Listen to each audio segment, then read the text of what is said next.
wrote you. I know exactly. I went to see the show. You were like, boom. I was like, and I read in your bio about the leading ladies just for teens. And I said, I'm going to write you and see if I can. And you were like, sure, I'll do an interview. And we talked all about that. What? I mean, I know what prompted that, but what prompted that? Because I feel like, in a way, that was then, and now you're doing a similar thing for gals in our kind 50, of range, you know. So it's a full circle. It's like everybody needs to feel they're leading ladies. Absolutely. So talk about what prompted that, because that's, again, you're in the middle of doing these shows and you do them on Sundays before the matinee after having done 2 shows on Saturday and all week. And I think it was every other Sunday. It was every Sunday. Oh, every Sunday. Okay, I thought it was every other, but yeah. It was every Sunday. And I don't know, when I came out of high school, I had this idea that I wanted to have a place for pregnant girls, young girls, who, if they wanted to continue in school, it would be a place where they could still go to school and have their children, because I grew up in the Bronx, so a lot of that was happening. And then everyone was saying, well, you know, if you have something like that, you've got to have insurance, you've got to have doctors on hand. And I was like, okay, so maybe no. And then I thought, well, we just need to feel good. You know, these young girls, they just need to start feeling good about themselves, empowered, and going after their dreams and setting goals. A lot of times they just feel so hopeless. So they don't bother setting goals or having dreams or anything. So that's how it actually got started. And it got started, it was for girls, but we ended up doing, but the name is Leading Ladies, which are us, just for teens. But that meant all teens. You opened it up to, which is great. Which I couldn't remember if it was boys and girls or girls, because I said I think it's teens, but I'm going to say girls because I'm not sure. Yes, but we did mainly girls. But on one of the Father Days holidays, we did young men. And I had some of the guys from the show who were fathers come and talk. And it was for a group of young boys. I think the oldest might have been 16 or 17. Wow. But they didn't have their dads in their lives, and they were in a group home. Oh, that's and they came with their counselors.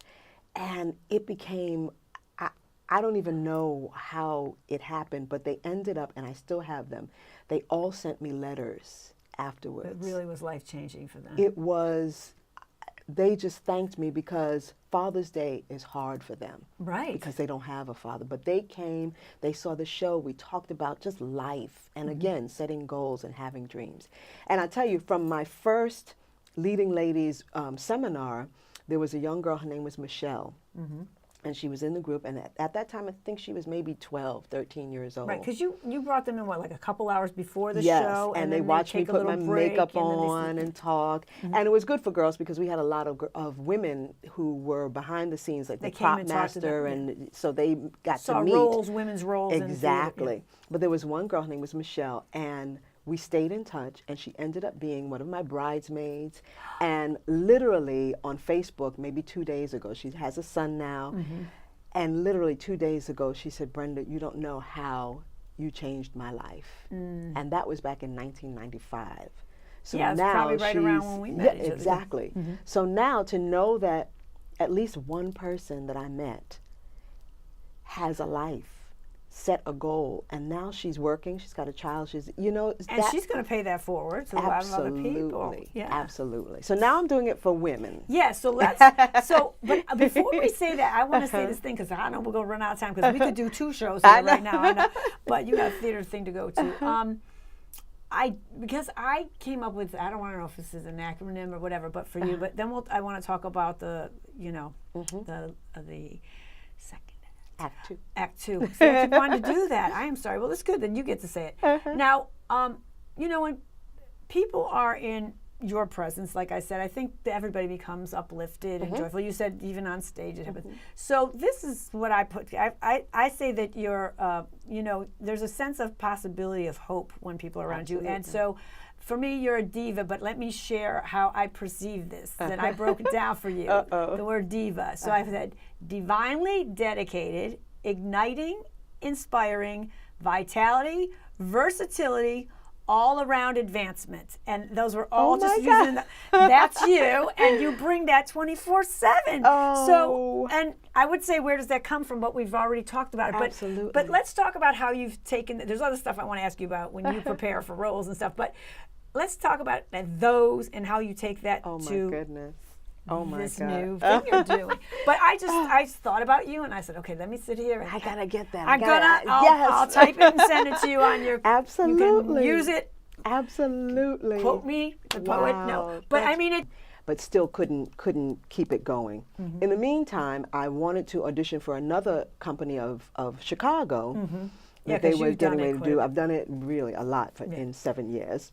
And my agent literally said to me, well, Brenda, you know, they're going younger now. So to hear that for like- a show, yeah, and especially for a show like Chicago where mature women are the ones that are featured. Leading that, yeah. Exactly.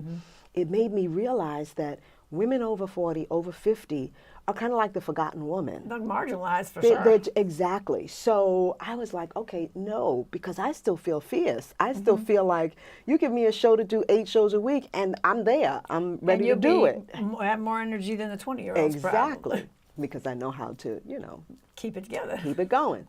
So I kept thinking and thinking and thinking. I said, there are so many women, even not in theater, who probably feel the way I'm feeling like right now, because either they got married and now the marriage didn't work and the kids are gone, but they want to come back. So I started thinking, okay, this is the act 2 of my life. Now what?